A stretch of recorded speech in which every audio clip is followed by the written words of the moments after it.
Here we are with the Glenda Trew at the Mind Sport Olympiad, and Glenda is one of the person that represent the game of Wari in the world.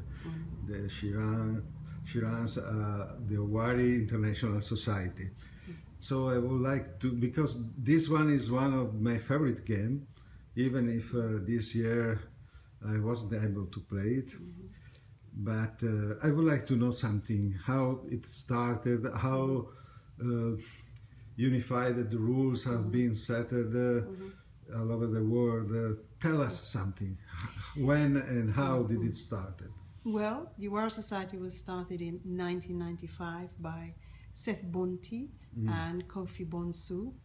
I joined them soon after I found that I liked playing the game a lot.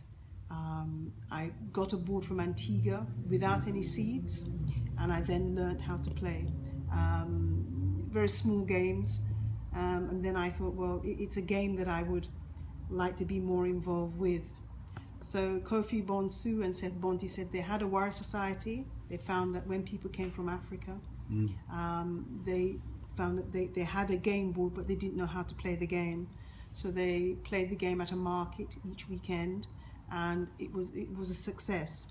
So they decided to form a society, and that's where I came in.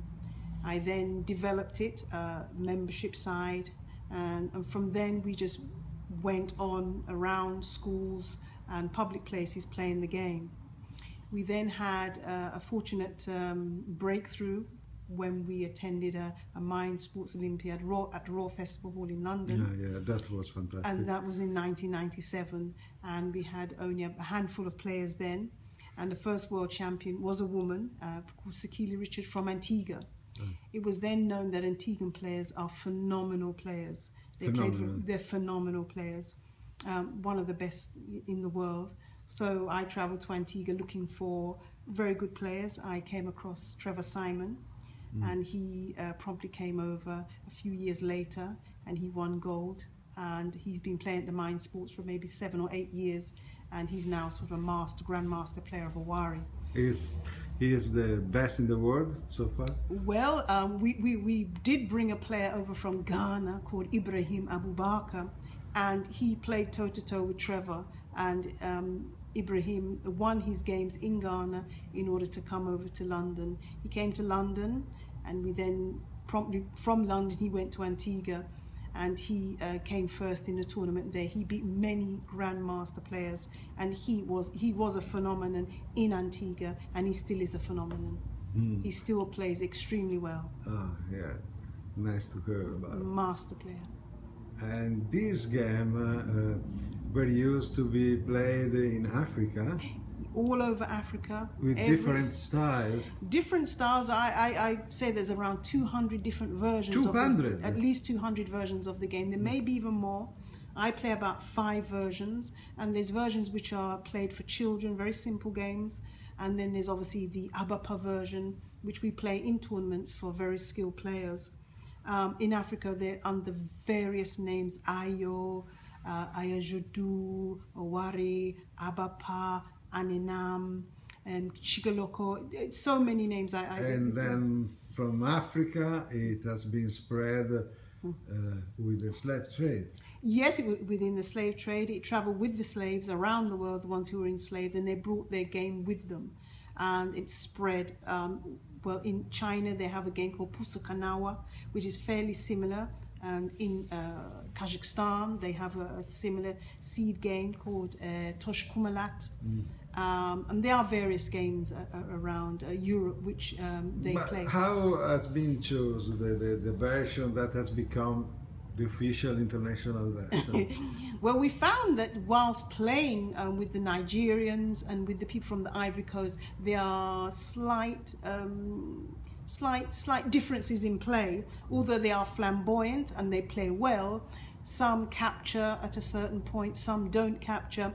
And so we decided to sort of make it standard. So we looked at the skill of the game, and we fell down on one side on the Ghanaian rules, which seemed to be fair and generally purer, and people generally accept that rule once we bring it towards them and show them that it can be seen as fair. It's a way to play with different people, different cultures. Yes, exactly. I think it's nobody want to cut the tradition of the no, not at all. But there has to be a way to play to each other. Internationally, you try to find a medium. We're trying to find a middle ground where nobody's upset if they lose a game. We can show them how it was lost and so forth. But we want to make sure the whole idea is just to capture 25 seeds. But in the middle game, because we do have many skilled players, they very rarely make any mistakes. But once you're learning how to play the game, it can be very difficult. And you will make mistakes, and some people might say, what type of rule is this? And some people get very upset because they don't accept a certain type of play. But the fairest way, we've looked at the game, we wrote the game way back in 1997 to standardize it, to make sure that everyone knows how to play the game. And mostly skilled players, once we sit them down and say, this is what we do, let's look at your game as well. And sometimes they say, well, yes, we'll stick to this one. And they normally play. And you also ran, or at least you ran for some years, an important tournament in Cannes during the festival. Festival de Jeux. Yes, Festival de Jeux. It's still running. We started at 20 years ago, and we're still playing. We still host the games in Cannes. We've been fortunate that we've been invited each year to run that tournament. And most players from Cap Vert, which are very good players, master players, they will enter the game as well. And a lot of students, a lot of young people tend to like the game, and they'll sit and play. And we have a large area where we introduce the game to beginners as well.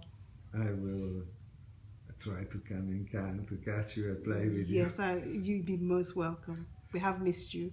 Thank you very much, and You're good welcome. luck for the society. Thank you, Dario. Thank you very much.